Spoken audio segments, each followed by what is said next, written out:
All right, well, it's good to see you. And we're going to just jump right into the book of Hebrews. Maybe we'll finish chapter 10 this evening.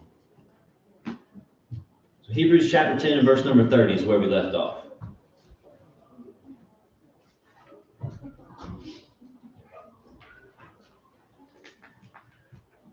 Hebrews chapter 10 and verse number 30. I want to pick up a little bit, read again we might start with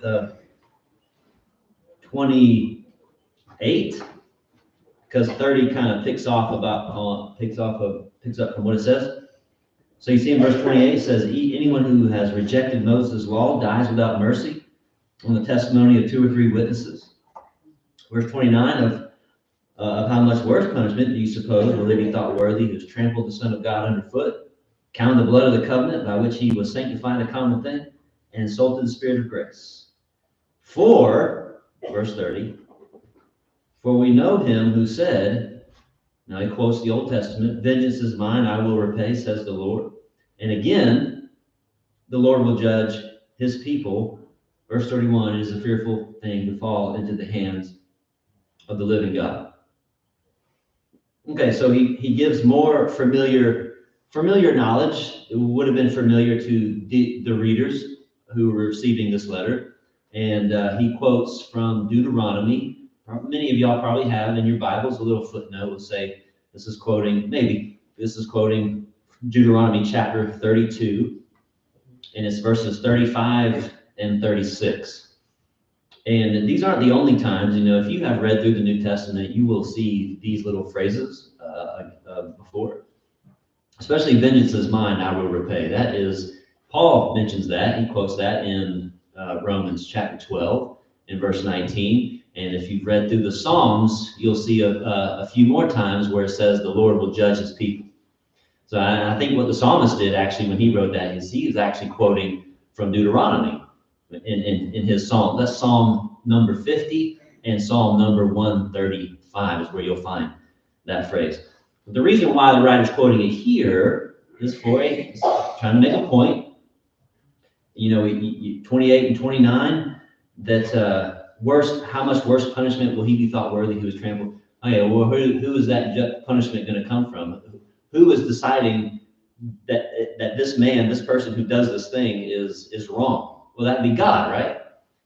And so this is why he backs that thought up with these particular verses in number 30 there. So God's the ultimate judge. He's got all the information, right? Sometimes when we make judgment calls, we make decisions, we mess up sometimes. Sometimes we make the right decisions, and sometimes we don't make the right decisions. But if we had all the information all the time, and we had a little bit of foreknowledge that God has, then we would always make the right decisions, but we don't.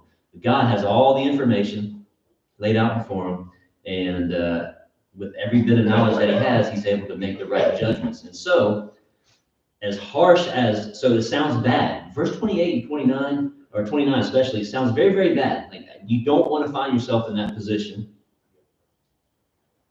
But God has every right to have the views that he does about the person mentioned in verse 29.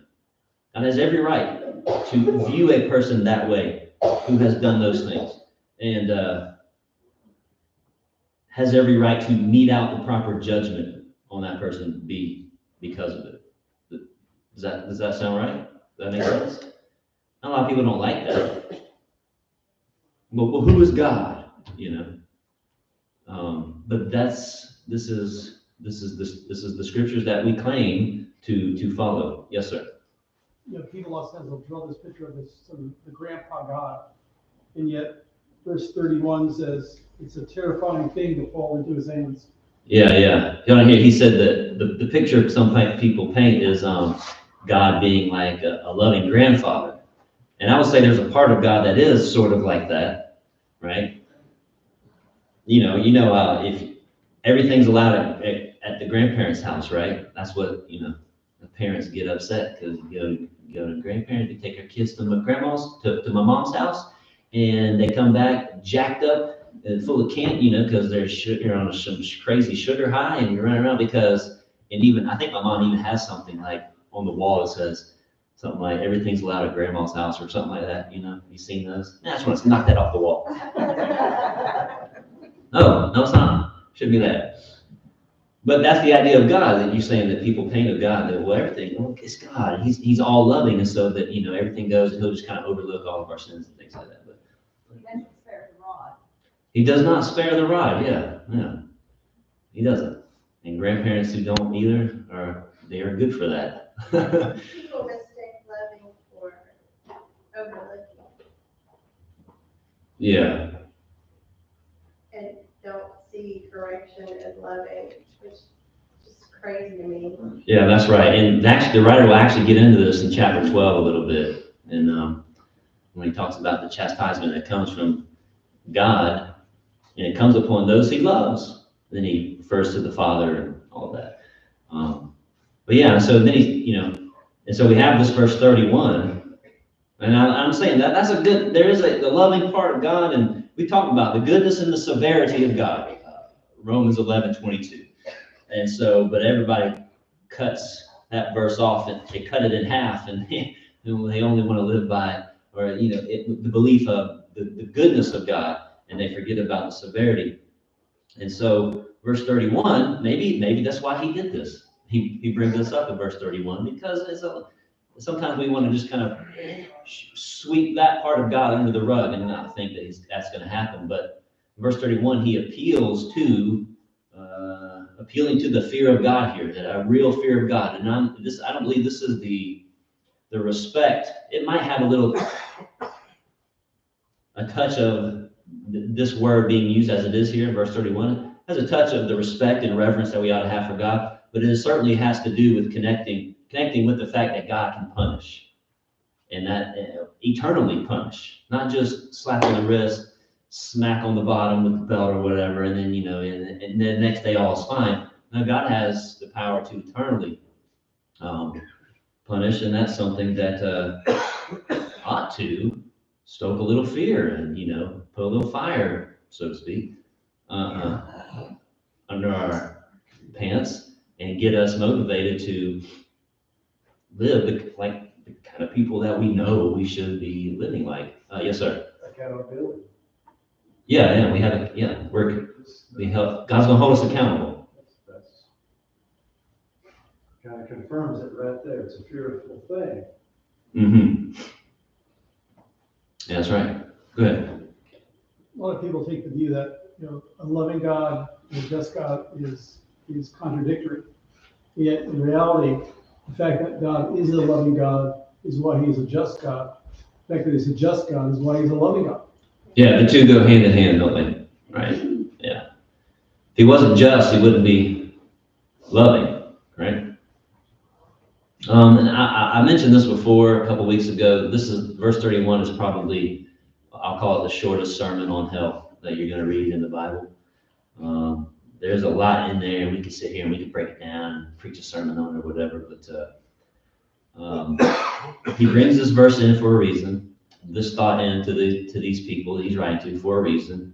And and the subject of hell is one that should not be ignored in preaching or in our studies. And God, people don't like to talk about hell, so much so that y'all have all heard before that you go out and you ask the polls that go out and ask people, how many do you believe in heaven? Like 90% of the people, religious people, will say they believe in heaven or something like that. And then you go and you ask the same, do you believe in hell? And the same people, you'll drop down into the 60s. Only about 60% or 70% of people believe in hell. And which is so weird because, we know why that happened, because hell's unpleasant to talk about, unpleasant to think about, and you put God on this as the loving God that forgets about all the other aspects of God. Then of course, God would never do that to us. But then Jesus actually spoke more on hell than he did on some of the details on heaven. And I think if we were never intended to bring to our remembrance an eternal hell, then Jesus wouldn't have preached like he did about it, right? With the details that he did, especially in Mark chapter 9, where he says the fire is not quenched. I mean, it's one thing to be burned in a fire, pull your hand out real quick, right? But it's another thing to just to fall into a fire, and that obviously much more painful. And then he also says in Mark 9 where their worm does not die. I mean, that paints a nasty, ugly picture of hell, doesn't it? And it almost is given like the worm there's possession there. So like everybody, the way I look at it, the way their worm, the ones who are lost, who are in Gehenna, hell, they have worms. They have a worm. This is the picture he's painting. They have a worm and that worm does not die. And if you understand what Gehenna is, how he referred it to that the Valley of Hinnom, where they burned all the trash and they burned dead animals and things like that. You would imagine, you picture this huge rotting trash heap, garbage heap of all kind of nasty things in it. And one of them would be worms and maggots wiggling through, trying to find what they can and trying not to be burned by the fire. And that's the idea that's the picture of hell that he paints. And he said it doesn't go out. It's everlasting. And so that's pretty, I mean, I don't know if that doesn't, you're either gonna take that seriously, a person's gonna take that seriously when they read it, take Jesus take his words for what they mean, or you're gonna just be like, nah, that can't be. I mean, it's really one or the other. And you're gonna try to talk your way out of believing in the hell that Jesus describes. When you go over to the way Peter and Jude describe where they said it's the blackness of darkness. So it's not just black. It's not just a darkness, but it's the blackness of darkness. That's 2 Peter 2 and verse 17. This kind of gives you a really. So is it to me that's darker than the little caves you walk down into. You turn the flashlight off to be scared. Oh, look how dark it is. That's dark. Can you get darker than that? I don't know. Maybe hell is darker than that, and I don't. As much as I can't just picture heaven. Sometimes we're like, wow, it's going to be great, right? And the Bible does a good job in trying to paint heaven, how great it's going to be using jewels and gold and stuff like that. We probably really can't wrap our brains around how great it's going to be, right? And I think the same opposite is with hell. We know it's going to be bad, and we don't want to go there, but we really can't wrap our brains around just how bad it's going to be. So we want to be, and we think that it's a fearful thing to fall into the hands of the living God. I mean, don't you want to be in the hands of the living God when you leave this world? Okay, so you're saying, so why is he saying it's a fearful thing? Depends on which side you're on. Okay. If you're a sinner or a Christian. Exactly. Yeah. So if you are the one in verse 29, or if you're kind of a person who, let's go all the way back up to verse 25, and then you're guilty of the things in verse 29, you don't want to be in the hands of the living God. But if that doesn't describe us and we're all trying to be faithful, then we're going to welcome being in the hands of God when we leave this world. Yes, sir. Going back to your comment about hell with the worm doesn't die, for the people, Herod Agrippa, supposedly that's how he died. Literally, he was eaten by worms. Oh, yeah. So for the people, it was a very graphic illustration. Yeah, that's right. Is that Acts 12? Is that right? Any comments or questions with what we said so far? Go ahead. Putting what we're reading back into context, he says, here's Jesus, and you basically put Jesus, you trampled Jesus. So here's God saying, here's my son that I offered to you, and you threw him away. So you can imagine again, we as parents, you hurt my child. God is saying, imagine you as a human parent, someone hurt your child. How do you think I'm going to act? when you hurt my child. Yeah, that's good, yeah. Yeah, we almost can't contain ourselves. A parent, I would say, someone hurts your child, not even just hurt your child, just say something negative about your child. I mean, I think I've seen Christians way overreact, not like Christians. I mean, they go off the rails when they're trying to protect family, just family. But, don't mess with someone. It's like a mama bear, right? Don't mess with the cub, or you're gonna get the mama bear, right? But yeah, so we understand on a human level how upset and the anger that we feel when someone hurts our children. And so when you have the picture there in verse 29 about trampling underfoot the Son of God, yeah, God takes that seriously. Yeah. Okay. All right, no more comments. We will read 32. Let's read 32 through 35. He says, "But recall the former days in which, after you were illuminated, you endured a great struggle with sufferings, partly while you were made a spectacle both by reproaches and tribulations, and partly while you became companions of those who were so treated. For you had compassion on me in my chains, and joyfully accepted the plundering of your goods, knowing that you have a better and enduring possession for yourselves in heaven. Therefore, do not cast away your confidence, which has great reward." Okay. So from verse 32, it seems like these Hebrew Christians, they've been Christians for a while. They've been a congregation of the Lord's church for quite some time. And that word illumination or illuminated, what do you think he's saying there? What do you mean after they were illuminated?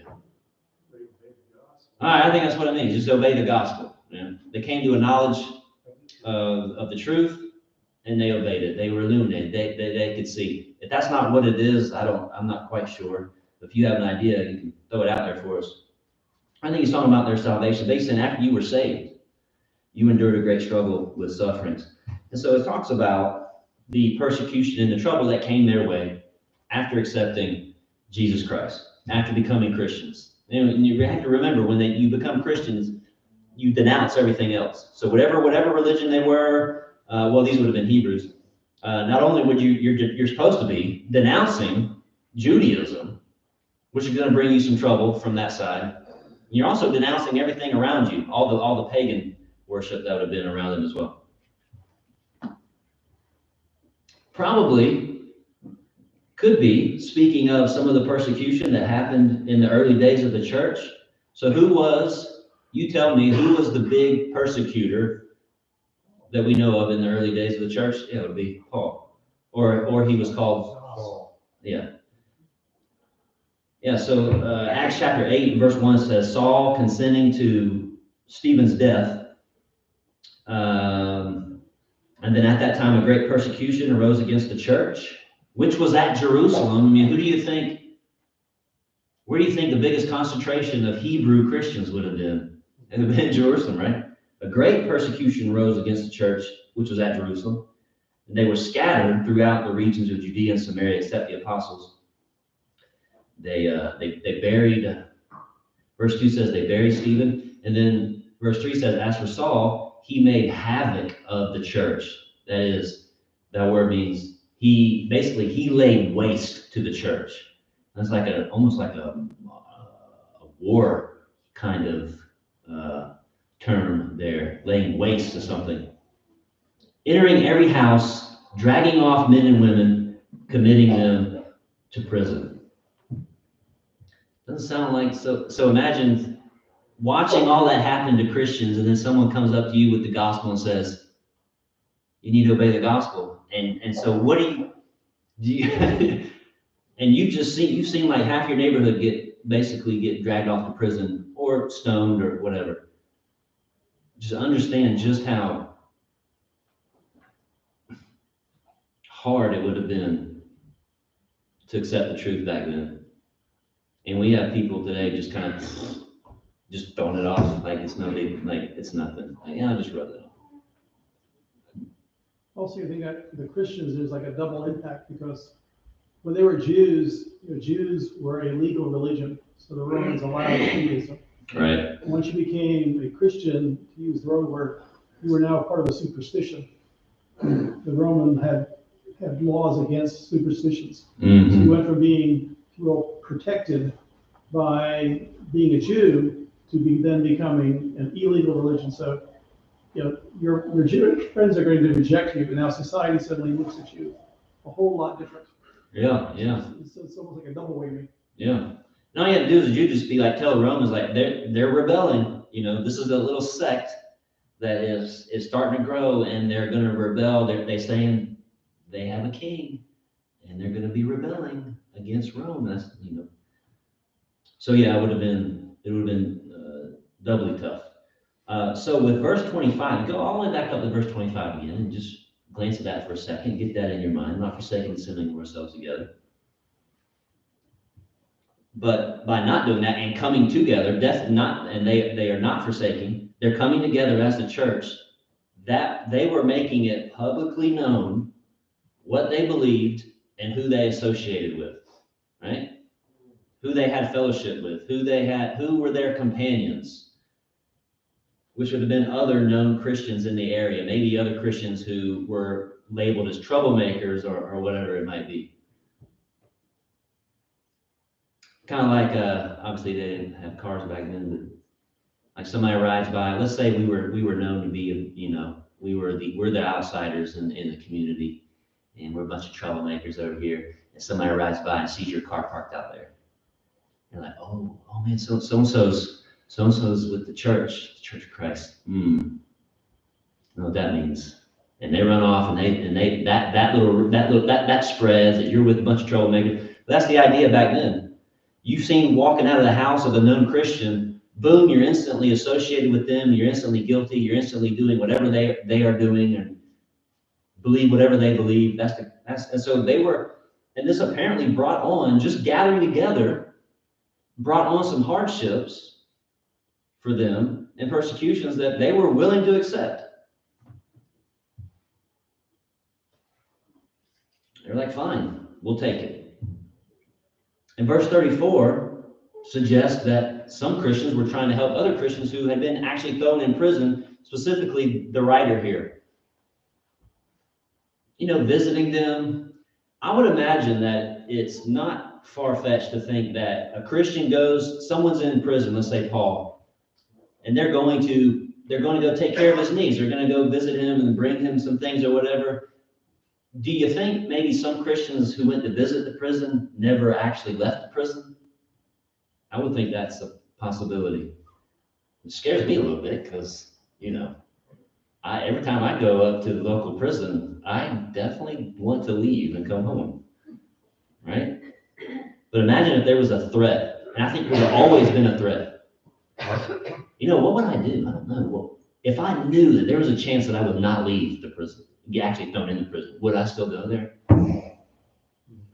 I don't know. I mean, I would, but if I don't go, I don't get to preach. Maybe as someone who doesn't have maybe somebody needs to be saved up there. They need to obey the gospel. And so what am I mean, that's hard. I would like to think I would still go anyways, but would I? I don't know.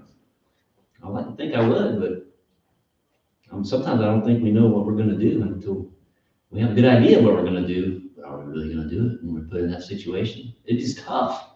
And so I'm just trying to put it in your mind a little bit, just some of the difficulties that early Christians were facing.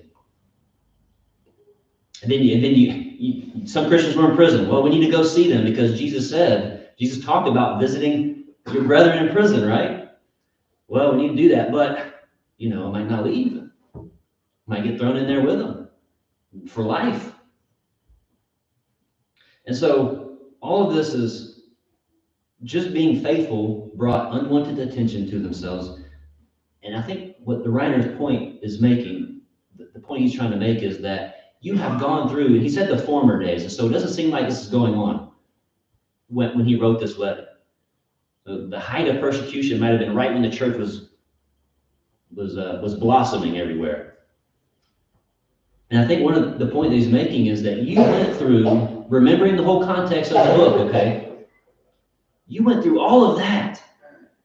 You went through that and you survived it. You got through it. Why are you abandoning it now for a dead law? Why are you giving up Christ now? Why are you even considering about going back to Judaism? That's not at all better than what you have now. You've gone through so much. Somebody I'll be Paul and then Tom. I look at that, recall the former days. Passing on the way When you to first your obeyed the conference, gospel, which has great recompense of reward. you separate yourself from For ye have need of where you patience, were in the that world. after ye have It's done the will of difficult. A God. lot of people don't make that adjustment. They don't stand for the truth, and we call it backsliding or just turning away. We've been illuminated, but the pressure that I get from my old friends that I run around with, Yeah. you get drawn back into it. We see it. It's difficult. It's difficult, that adjustment. Mm-hmm. And if you don't surround yourself with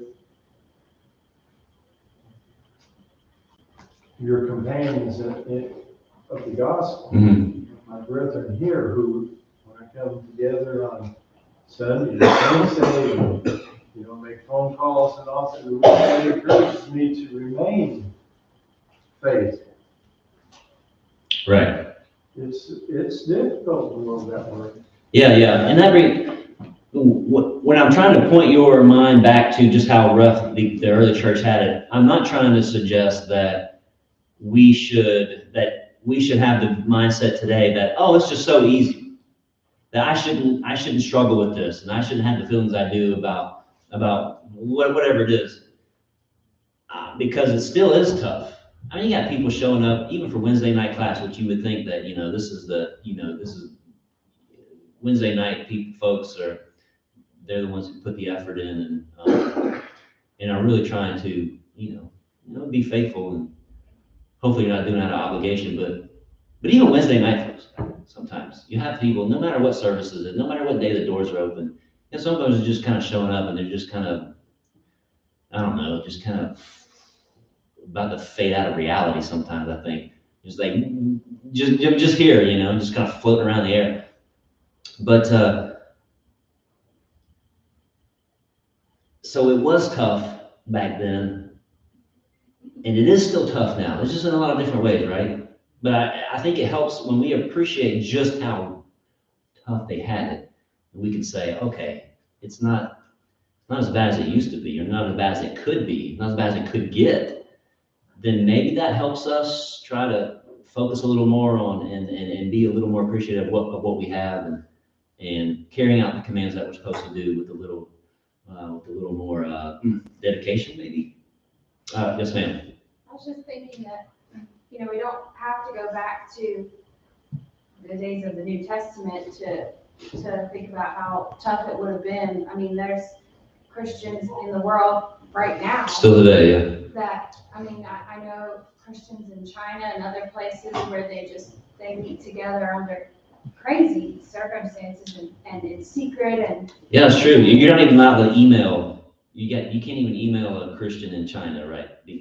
And say religious things in your email, or you could cause trouble for them. Yeah, it's crazy. Yeah, it's crazy. So, you don't have, and I just think of two things about that. One, it should make us really grateful. I know we mentioned sometimes how, we're thankful that we get to meet freely here and unhindered, and we never have to think twice about what are they really gonna do to me for here, Yeah. just to go to church. Nothing. Nobody's gonna bother me if I want to go to church. Right. And that is, when you would put it in perspective, that's pretty awesome just to have that. But also on the flip side, I think it speaks the volumes about, the power of the gospel. We serve an awesome God where people are willing to serve him under these insane circumstances. I just think about Romans 1:16 comes to mind. I'm not sure of the gospel. That's right. Yeah. The power of God. I just think about that word power, and that's how powerful the gospel is. And we should remember that, That's true. Very true. Very true. Yes, sir. Look at that verse there, 34, where you joyfully accepted the plundering of your goods. They were getting ransacked by the Romans. The Jews were, like Tom said, they become an illegal group activity. And they found out about it, so they come and plundered what they had, or they threw them in jail, or they beat them up, or they marked them and said, you're not allowed to trade. You know, we read about that in Revelations, and what they endured for the cause. Yeah. Just for the hope of salvation. You know, we can't really fathom that. We can't really appreciate what they went through. Yeah. We can only try our best, right? And do it through study and appreciate that. Say, you know, he was in jail. Well, what kind of jail was that? Well, any jail to me Yeah. would be, Yeah. you know, oh, he was under house arrest. I don't even want to be under house arrest. Mm-mm. Right. Yeah. Yeah.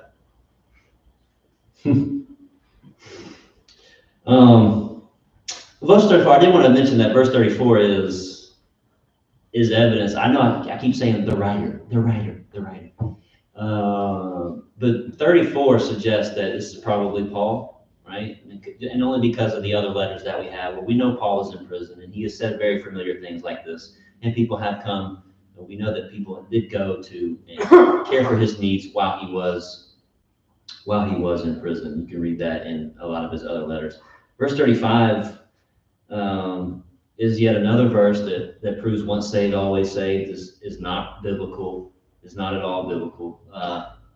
You know, what if I did, it says, verse 35, therefore do not cast away your confidence, which has great reward. Well, what if I do cast away my confidence? Will I have great reward then? Well, we have a just God. Oh, yeah. And so and of course he's talking to Christians there, which it should be obvious by now that he's talking to Christians. Yeah, so once saved, always say, I mean, once you're saved, you're nothing you can do to lose your salvation, then how does that verse fit with that? And I'm not sure I can bounce around to make it happen. This translation, this verse is boldness. Do not cast away your boldness. Yeah. So, which has great reward. Yeah. So, yeah, whatever that word would be, what if I did throw it away? What if I did cast it away if it was nothing, like it didn't mean anything to me? Well, then I would lose my great reward. All right, verse 36 says, for you have need of endurance or patience, so that after you have done the will of God, you may receive the promise. Hey, Gary. Poke him.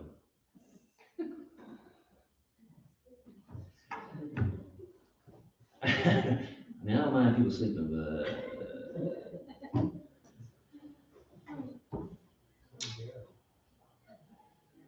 for you have need of endurance, so let me read that again, so that after you have done the will of God, you may receive the promise.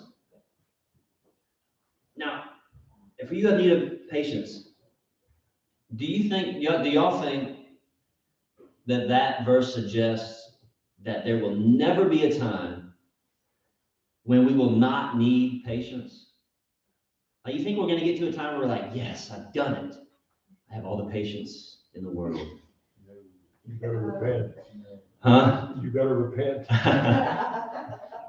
You don't go fast. Yeah, so we're always going to need it. I mean, that's what you have need of endurance. Yeah, I mean, that's always going to be true. So the word for patience that I'm reading, endurance here, let me read you a couple of definitions for it, because these definitions are really fascinating to me, and it makes the word patience have a lot more to do. When we think, if you're waiting for whatever it is to somebody to do something, or something to get done, or waiting for your turn, it's all about just, well, have patience, it'll be your turn soon, or whatever it is. And so a lot of the times our patience just has to do with just waiting something out, But it has a lot more to do with that. So listen to what one definition of this word is. It says in the New Testament, this word is used for the characteristic of a person who is not swerved from their deliberate purpose and not swerved from their loyalty to faith and piety by even the greatest trials and sufferings. That puts a lot more on it, right? That's what this kind of biblical patience is. And another definition of it is cheerful endurance. So it's not just waiting, being patient, it's cheerfully enduring. So sometimes when you see people being patient in the grocery store or whatever, they don't look very happy to me. Well, I'm just being patient. And they're tapping their foot, and they're upset, man. I'm not describing, surely no one in here has ever done that before. But this is the idea. This is different, right? It's just cheerfully enduring or hopefully enduring because something better is coming down the line. That's nice. And so when you think about that, you say you have need of you have need of endurance. So after you've done the will of God, you receive the promise. And then we think of James chapter 1 and verse number 3, where it says, knowing that the testing of your faith produces patience. Right? It's the same word here, same word, endurance. It produces endurance. And so if these Christians needed that patient endurance, if they needed it, and they did, right? Then they needed to view their past sufferings, verse 32 and 33 and 34. They needed to view those things as necessary. Those things were necessary to get the endurance so that they could see the promise. Paul writes 2 Corinthians 4 and verse 17, he says, for our light affliction. Now, when he says that, he's not downplaying the significance of the persecution because it was severe. And to call it a light affliction, you might be offended. Like, no, this wasn't just like a bug bite. This was, we're getting beat here. But he's comparing it to that it's nothing because of what you're going to get. What you're looking forward to is so much greater. Our light affliction, which is but for a moment, is working for us a far more exceeding and eternal way to glory. And I think that has significance. That verse has significance to help us understand what he's talking about here. All right, I might say a little more about that. If you want to, we can talk a little more about verse 34 next time. And then we'll keep on going and eventually get to chapter 11. That's got to come sooner or later. All right, thanks, everybody. Thanks for paying such great attention and comments, and I enjoy the class. Thanks.